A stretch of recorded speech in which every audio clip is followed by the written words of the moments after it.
జగనన్న గారిని వాళ్ళ అభిమానులు పొగుడుతున్నారు కదా, పులి సింహము అని పొగుడుతారే, మరి ఏమైంది? ఎవరికి పులి, ఎవరికి సింహం? సాక్షి పేపర్ కి పులా, సోషల్ మీడియాకి సింహమా? ఏం ఉద్ధరించారు? ఏది? ఒక్కసారి విప్పండి మీ పంజా బీజేపీ మీద, ఒక్కసారి గర్జించండి బీజేపీ మీద మీకు దమ్ముంటే. ఒక్కటంటే ఒక్క వాగ్దానం నిలబెట్టుకోలేదే, అయినా కూడా ఒక్క ఉద్యమమైనా మీరు చేయకపోతే మీరు ఆంధ్ర రాష్ట్ర ప్రజలకు ద్రోహులుగా మిగిలిపోరా? చరిత్ర మిమ్మల్ని క్షమిస్తుందా? ఏం చేతనైంది మీకు? కేవలం బెదిరింపులు, కేవలం బూతులు తిడుతూ సొంత ఆడబిడ్డల్ని బజారుకి ఇడుస్తున్నారు, వ్యక్తిగతంగా దూషణలు చేస్తున్నారు. ఇదే చేతనైంది కదా మీకు?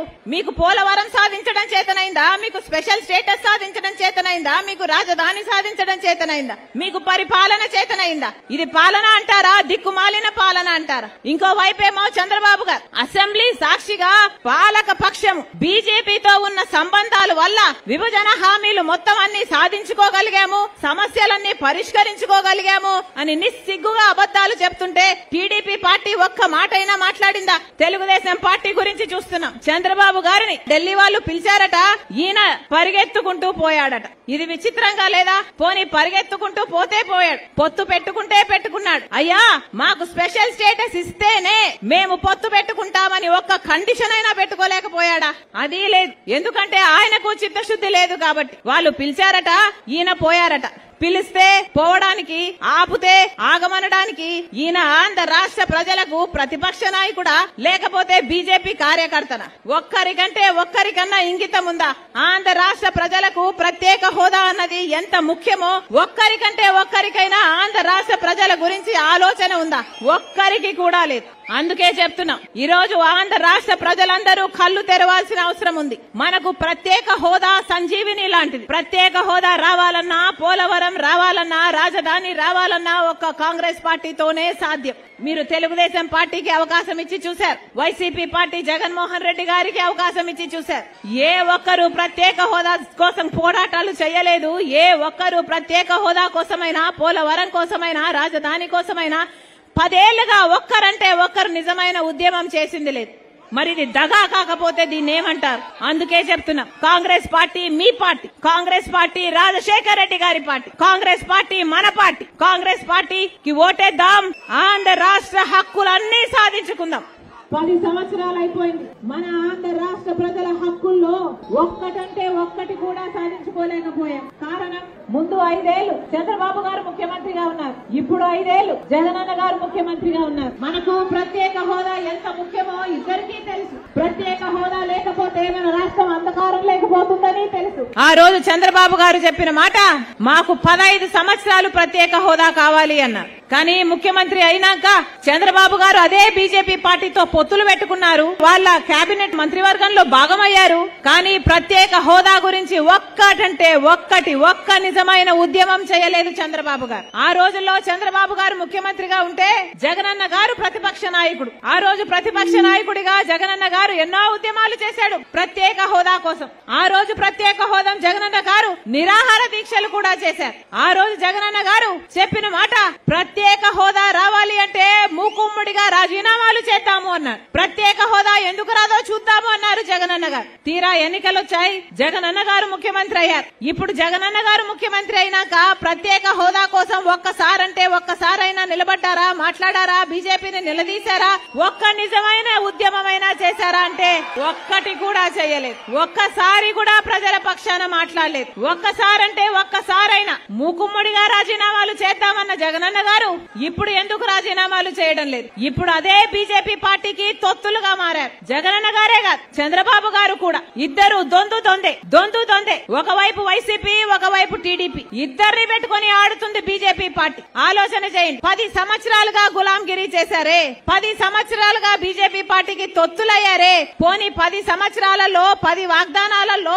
ఒక్క వాగ్దానమైనా నిలబెట్టుకోగలిగారా? ఒక్క వాగ్దానమైనా, ఒక్క హామీ అయినా నెరవేర్చుకోగలిగారా అంటే ఒక్కటంటే ఒక్కటి కూడా రాలేదు మన రాష్ట్రానికి. అంతేకాకుండా సీఎం కప్ ని నిర్వహించాం నేను మంత్రి అయిన తర్వాత. అలాగే జగనన్న క్రీడా సంబరాలు లాస్ట్ ఇయర్ చాలా ఘనంగా 1 నెల పాటు చేశాం.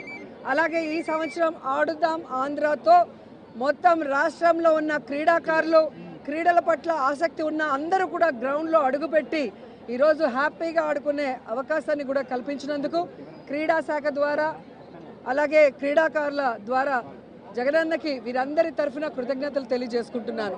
సో ఇది చూసి కడుపు మంటతో ఏడ్చే పచ్చ ఛానళ్ళు ఈ మధ్య చూశాను, జగన్మోహన్ రెడ్డి గారి ఫోటో ఎందుకు బ్యాట్స్ మీద అని అడిగారు. ఒక ప్రభుత్వం చేసే కార్యక్రమం మీద ముఖ్యమంత్రి జగన్మోహన్ రెడ్డి గారి ఫోటో కాకుండా దిష్టిబొమ్మ అయిన చంద్రబాబు నాయుడు ఫోటో పెడతారా అని నేను అడుగుతున్నా. గతంలో చంద్రబాబు నాయుడు ముఖ్యమంత్రిగా ఉన్నప్పుడు ఆయన చేసిన వెల్ఫేర్ స్కీమ్స్ కానీ ఏవైనా ఉంటే అంటే వాళ్ళు ప్రచారం ఎక్కువ చేసుకున్నారు, వెల్ఫేర్ అందించింది తక్కువ. ఆ ప్రచారం మెటీరియల్ మీద చంద్రబాబు నాయుడు ఫోటో కాకుండా చిరంజీవి పవన్ కళ్యాణ్ ఫోటోలు వేశారని నేను అడుగుతున్నా. ఈరోజు తెలుగుదేశం పార్టీ వాళ్ళ కడుపు మంట తారాస్థాయికి చేరింది. అటు సంక్షేమం, ఇటు వెల్ఫేర్, అలాగే మీరు చూస్తే ఇండస్ట్రీసు, అలాగే హౌసింగు, ఈ విధంగా శరవేగంగా అన్నీ చేసుకుంటూ పోవటమే కాకుండా ఈరోజు యువతని కూడా ఆయన దృష్టిలో పెట్టుకొని వారికి విద్యను అందించడమే కాకుండా క్రీడల్లో కూడా వాళ్ళకి సముచిత స్థానాన్ని కల్పించే విధంగా ఈ ఆడుదాం ఆంధ్రాని తీసుకురావడంతో ఈరోజు వాళ్ళు మాట్లాడుతున్న మాటలు మీరు అందరూ కూడా గమనిస్తున్నారు. సో వాళ్ళు తెలుసుకోవాలి, రాబోయే ఎన్నికల్లో ఈ ఆంధ్రప్రదేశ్ ప్రజలు చంద్రబాబు నాయుడు అండ్కోతో ఆడుకోబోతున్నారు.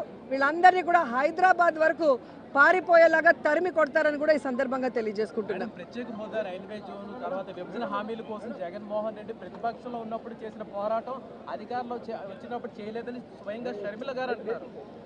ఈరోజు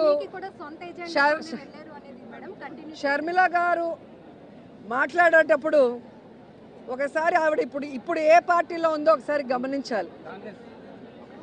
ఈ రాష్ట్రాన్ని విడగొట్టింది కాంగ్రెస్, ఈ రాష్ట్రానికి ప్రత్యేక హోదా లేకుండా చేసింది కాంగ్రెస్, ఈ రాష్ట్రాన్ని ముక్కలు చెక్కలు వైఎస్ఆర్ గారు చనిపోయిన తర్వాత చేయటమే కాకుండా ప్రజలకు అండగా ఉన్న జగనన్న మీద తప్పుడు కేసులు పెట్టి జైల్లో పెట్టడమే కాకుండా వైఎస్ఆర్ గారి పేరును కూడా ఎఫ్ఐఆర్లో చేర్చింది కాంగ్రెస్ పార్టీయే. సో నిజంగా జగన్మోహన్ రెడ్డి గారు ఈ రాష్ట్రం గురించి ఆలోచిస్తున్నారా లేదా అనేది ఈ రాష్ట్ర ప్రజలకు తెలుసు. ఆయన ఎప్పుడు కేంద్రం వెళ్ళి మోడీ గారిని కానీ కేంద్ర మంత్రుల్ని కలిస్తే రాష్ట్ర ప్రయోజనాల కోసమే మాట్లాడుతున్నారు. అధికారంలో ఉన్నప్పుడు రోడ్ల మీద కూర్చొని పోరాడరు, మంత్రులతో మాట్లాడి రావాల్సిన నిధుల్ని రాబట్టి ఏ విధంగా అన్ని కార్యక్రమాలని పూర్తి చేస్తున్నారో మీరే గమనిస్తున్నారు. ఈరోజు నేను షర్మిల గారికి ఒక సలహా ఇస్తున్నాను. అమ్మ షర్మిల గారు, రేవంత్ గారు కాంగ్రెస్లోనే ఉన్నారు కదా, మనకి రావాల్సిన 6,000 కోట్ల రూపాయలని 6,000 కోట్ల రావాల్సిన వాటిని తీసుకురండి రేవంత్తో మాట్లాడి. అలాగే 1,80,000 కోట్ల ఉమ్మడి ఆస్తులు ఏవైతే ఉన్నాయో వాటన్నిటిని కూడా సోనియా గాంధీతో రేవంత్తో మాట్లాడి తీసుకురావాలి. ఊరికే ఆంధ్రప్రదేశ్లో వచ్చి విషం చెందితే ప్రజలు ఎవరు కూడా నమ్మే పరిస్థితి లేదు అని కూడా ఈ సందర్భంగా తెలియజేసుకుంటున్నా. కేవలం జగన్మోహన్ రెడ్డి గారి మీద విషం చిమ్మటానికే చంద్రబాబు నాయుడు, సోనియా గాంధీ ఈరోజు షర్మిల గారిని ఆంధ్రప్రదేశ్లో కాంగ్రెస్ పార్టీలో పెట్టి ఈ విధంగా టూర్లు పెట్టిస్తున్నారని